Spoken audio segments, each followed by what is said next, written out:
കടയിൽ നിന്ന് വന്നു പണിയില്ല.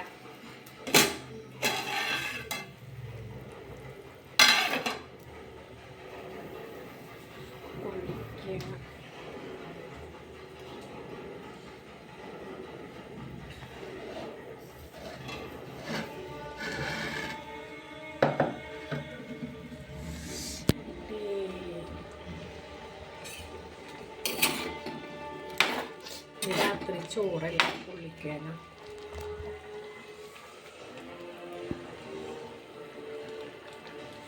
പിന്നെ എന്തൊക്കെയുള്ള വിശേഷം? രാത്രി സുഖല്ലേ? എല്ലാവരും വീട്ടിലും രാത്രി എന്താണ് ഫുഡ്? ചോറുണ്ട് കേട്ടോ. പൊള്ളിക്കാനും ചിക്കൻ പാർട്സിൻ്റെ അല്ലേ മോളെ കൂട്ടുകാരത്തിൻ്റെ വീട്ടിൽ നിന്ന് കൊടുത്തത്. അപ്പം അതാണ്.